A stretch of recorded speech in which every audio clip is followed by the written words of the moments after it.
Bienvenidos and welcome back to Puro Pinche Gol, the place we discuss all things USMNT y la seleccionmexicana. My name is Adrian. I'm joined once again from a new place, a new home.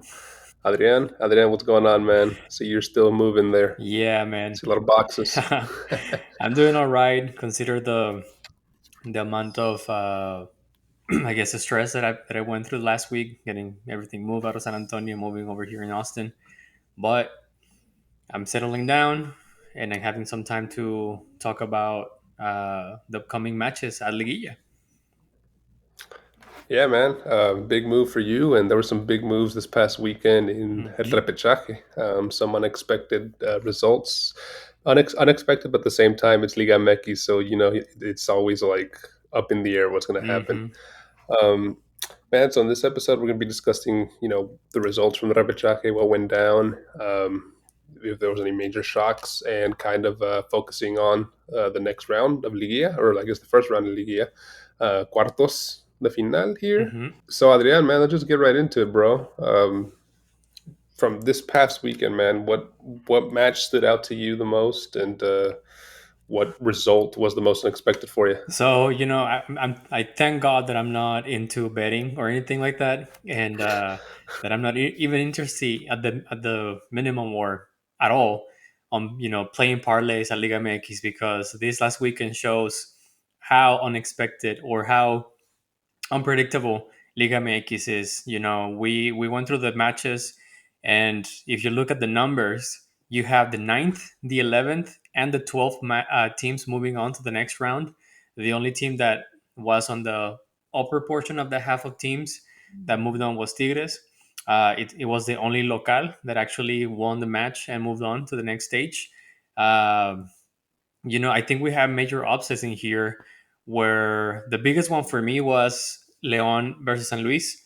I really didn't expect that match to be that entertaining and to be that, I guess, offensive forward in a way. We had San Luis winning 3-1 against Leon. I didn't expect San Luis to have that, fighting fire in them, to be honest with you. Whenever Leon scored, I was like, all right, this is about to be, the beginning of the end for San Luis. Right. They're about to get, plowed completely by Leon. But no, man, I mean, they proved me wrong big time. And they won against all odds and won 3-1. Um, Although, San Luis ended up at the lower portion of the of the regular season, they do are a very well organized team. Yeah, I think what played a big factor here was kind of what we had kind of discussed Hmm. as a possible factor. Leon having exhausted like Yeah. their resources, eliminating Tigres from CONCACHAF, 3 games back to back to Hmm. back, and then having that match.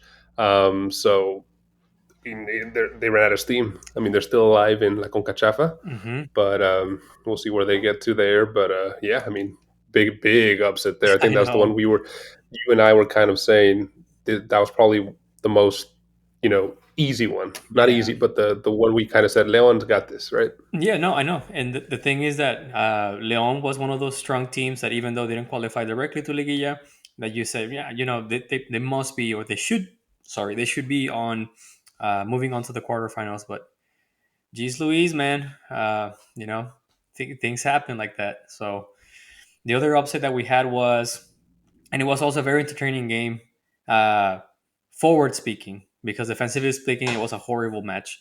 That was Pachuca against Santos Laguna. They ended up 4-4. Right after 25 minutes of the first half, you already had 4 goals scored, two for Pachuca and two Hmm. for Llantos.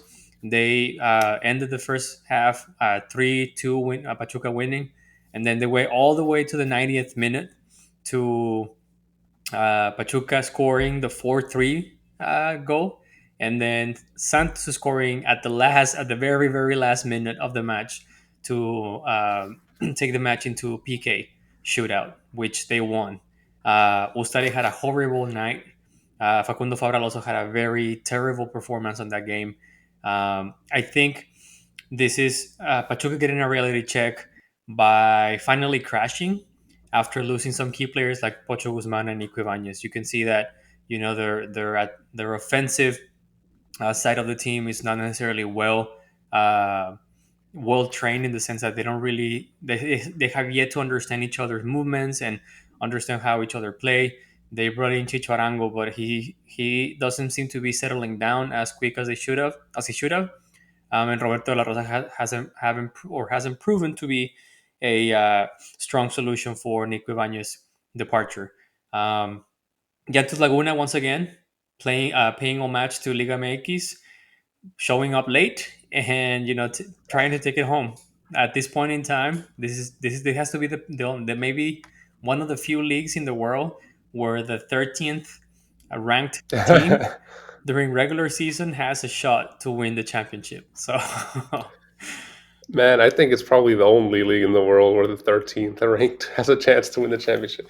Um, but to be fair, I think this was a match where at least I kind of said Santos. You can never write Santos out in the liguilla. yeah, They when they qualify, they always somehow manage to get pretty far, even though they were up against Pachuca. We kind of said that was probably going to be the closest yeah.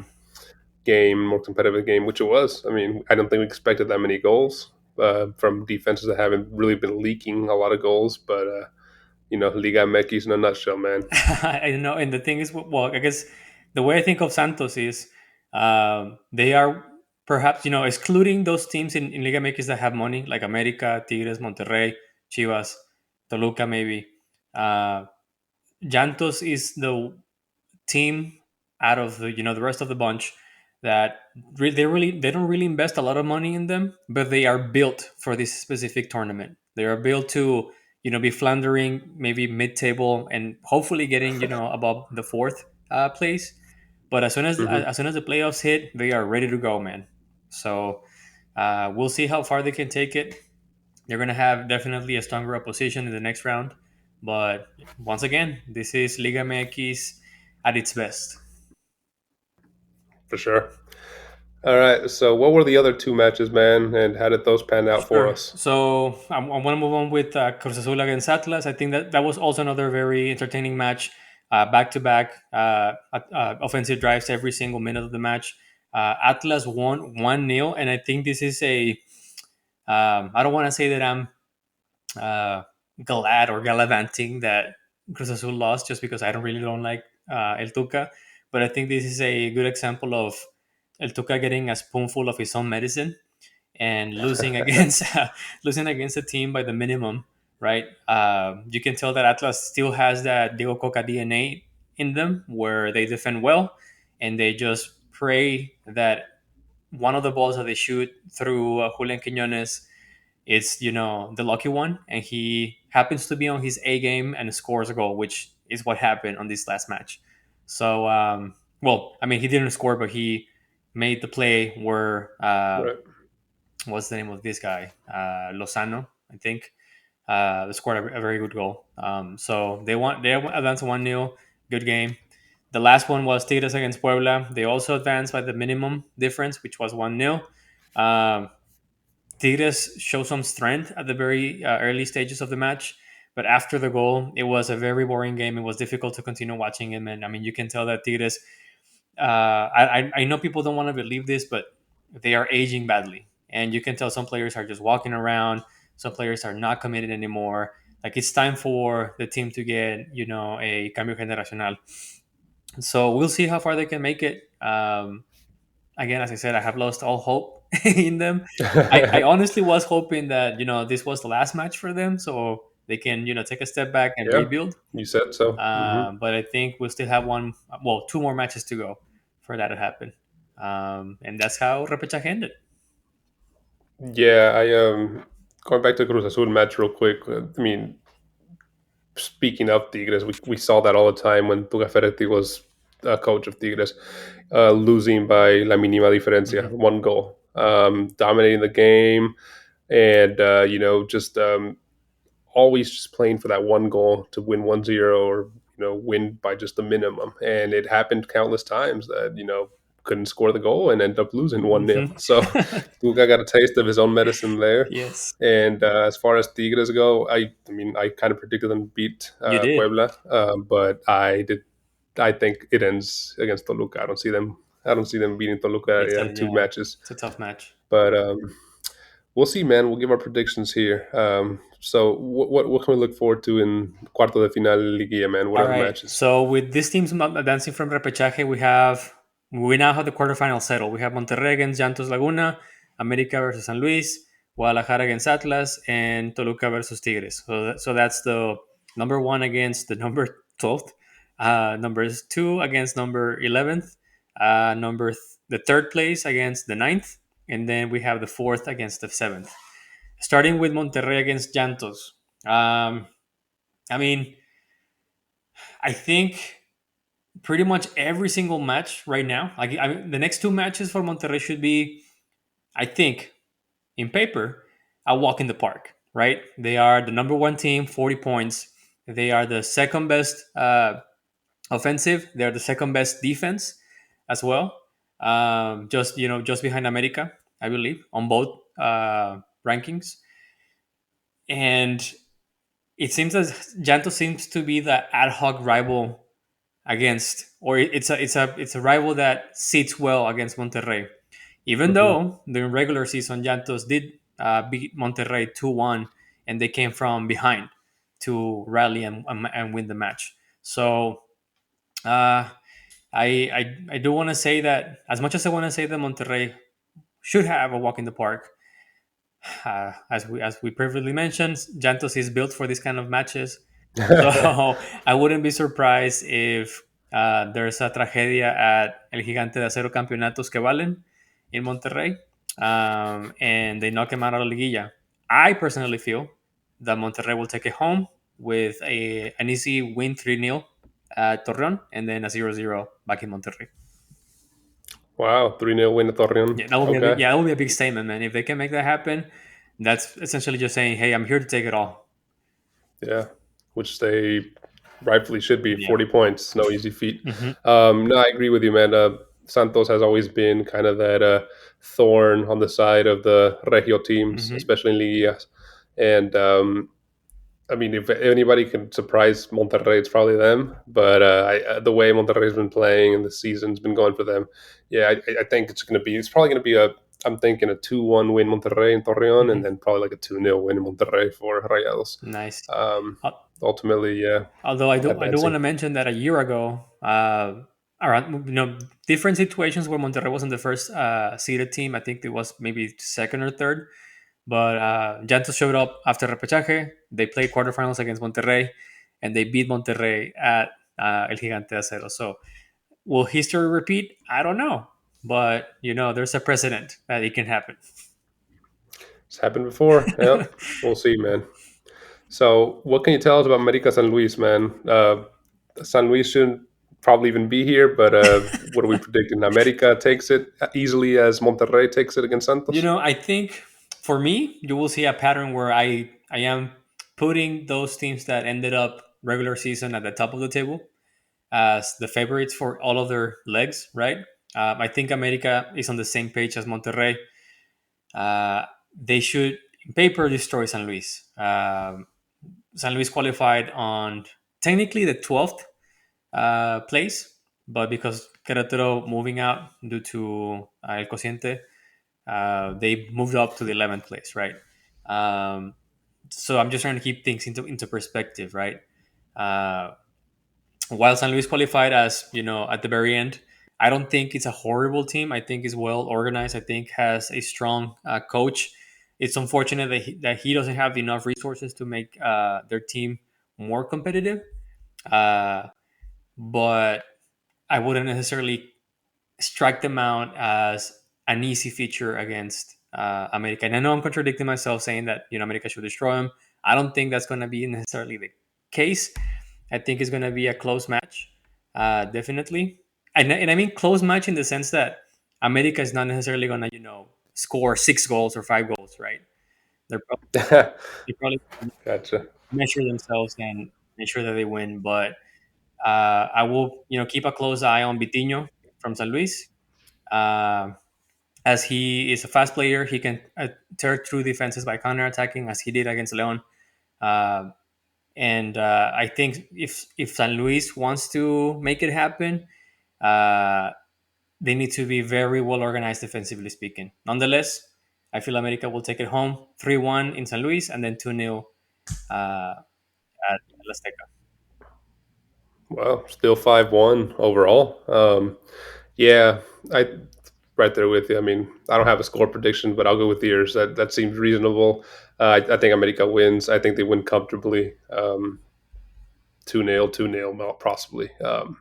Don't see much gas left in San Luis's legs to be able to turn this one around. Um, Next, we have a clásico. Clásico de Guadalajara here. What can you tell us between Chivas and Atlas? Clásico Tapatio inbound. This is arguably one of the, in my view, one of the lamest clásicos in Mexico. I mean, yeah, they can cry me a river if they want to, but that's just the truth. But nonetheless, they both teams had a very strong cierre de torneo. The Felipe Mora side comes at an emotional high after defeating Cruz Azul, and also having that feature defeating or coming back from I think like a 4-0 difference in I think the best 16 of the CONCACHAFA. Nonetheless, they had really good last matches in. In the regular season, and then they have Julian Quiñones at pretty much the peak of this season in performance, right? I think this will be a difficult challenge for Paunovic and his Chivas. Nonetheless, this is the time for him to prove that this isn't just suerte del principiante, that he's just not having a good year because no lo conocen, right? I think this is a time for him to, stand on his ground and essentially show that Chivas is a serious contender for the championship.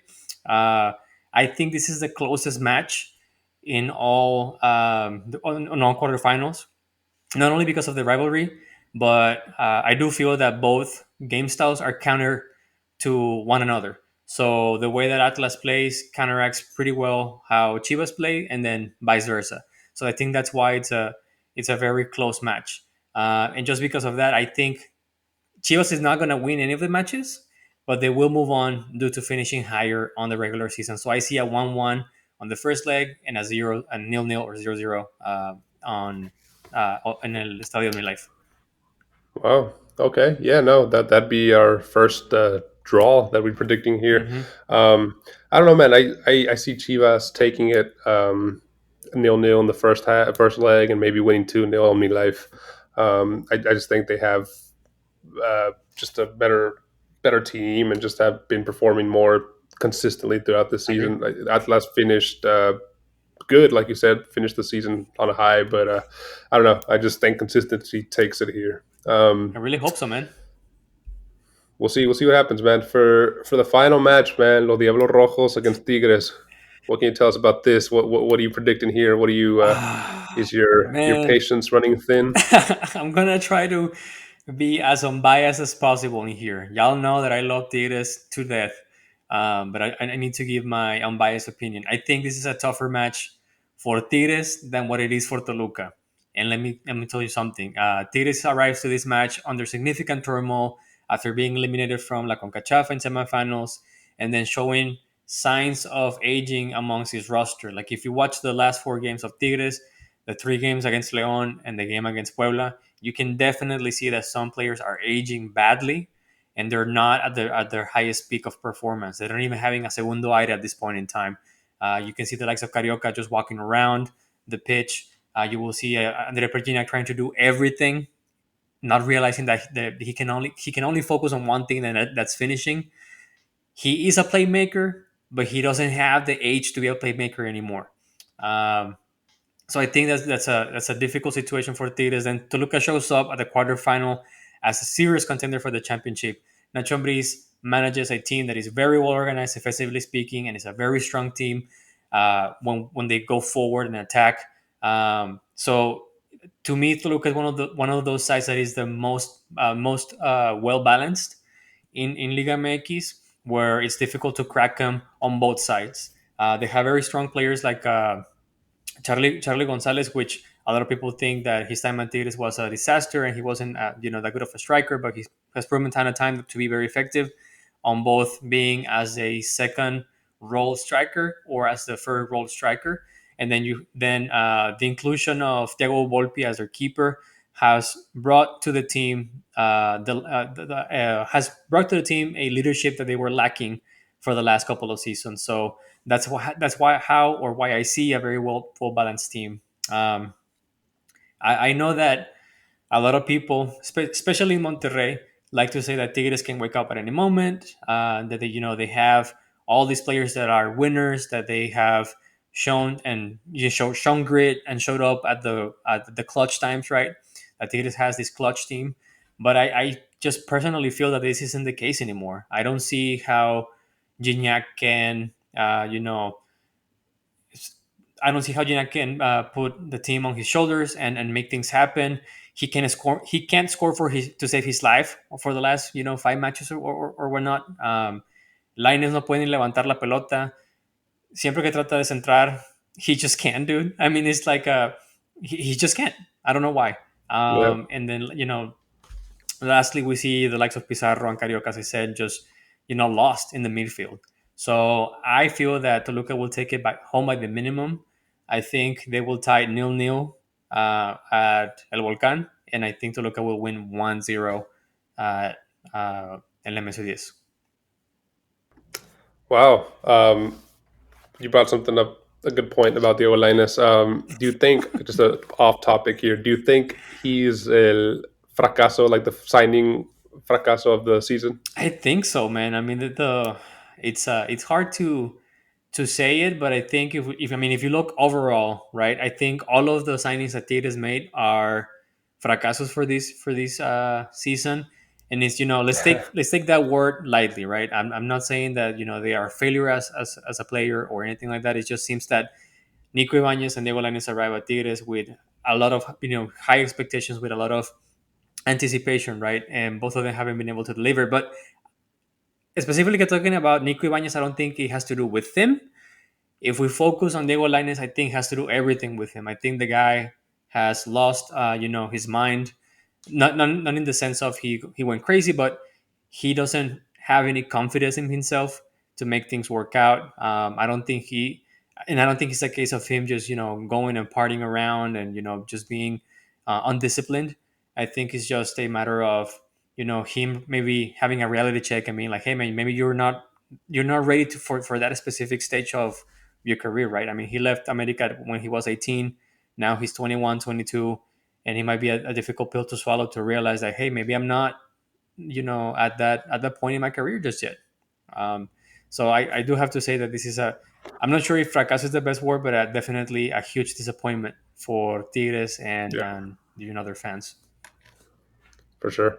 I'm right there with you, man. I think Toluca takes it. I think they win 1-0 in Volcan and tie 1-1 in the Mesiodis. I just think they're Tigres won't wake up, like you said.